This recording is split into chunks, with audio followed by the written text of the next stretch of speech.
tell my boyfriend that I have $20,000 in credit card debt? Hello, Hayes. That's me. He and I have been together for 2 years and recently talked about trying for a child, yet we haven't talked about finances ever. I don't know what he makes, but I know we can afford to drop tens of thousands on fun toys like cars and boats. He's recently made comments that I should just quit my job since I'm unhappy and don't have a lot of bills, when really I'm paying off debt each month and only have $1,000 in my checking account. I'm so embarrassed and don't know how to tell him the truth. I fear he'll break up with me. What do you think I should do? Got it. If this is a serious relationship that you feel safe and want to be in, then you gotta tell him about your debt, especially if you want to have a baby with this man. But do you? It's not that I think that not talking about money means that you're not in a good relationship, because I know how scary it is to talk about money, especially debt. It's just that there are other clues in your letter that suggest you don't feel very seen by him. His comment about you just quitting your job seemed kind of flippant. Like, I think you're positioning him as someone who's financially superior to you. The cars and boats thing, coupled with the fact that he's not asking you any questions about your financial situation or telling you anything about his, for a 2-year relationship, I don't know. It's not necessarily giving rich and generous. It might be giving irresponsible or just out of touch. There's ultimately a lot of reasons why people don't talk about money in the beginning of a relationship, though 2 years in, you're not in the beginning anymore. If family is a goal with this person, then you gotta. I would start the conversation using something like this, in person, and you should definitely adjust it for your relationship, his personality, etc. Since we've been talking about starting a family, I want to have a conversation about money. I feel a little nervous since we've never talked about this before, and it's something I carry a lot of shame about. Are you open to talking about this? Hopefully he says yes. Hopefully he says yes, and if he doesn't, or if he shuts you down, that's useful information. There, you could say something like,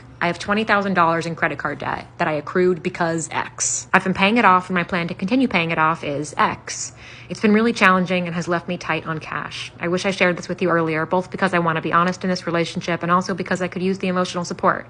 I was scared since we've never talked about money before. This part here about how you've been paying it off and what your plan is really important. This part about you saying that you would like some emotional support because what you're going through is stressful. While it's not necessarily your partner's responsibility to deal with your debt or to fix your debt, in a partnership, you do emotionally support each other. So I'd be upset for a lot of reasons, none of which we can control. All we can control is that you bring it up, that you take responsibility, that you have a plan in place. And I know you're scared about him breaking up with you. And if he does, he does. If he does, he does. Ultimately, both be better off. You'll ultimately both be better off. And I know you might not believe it now, but you will later.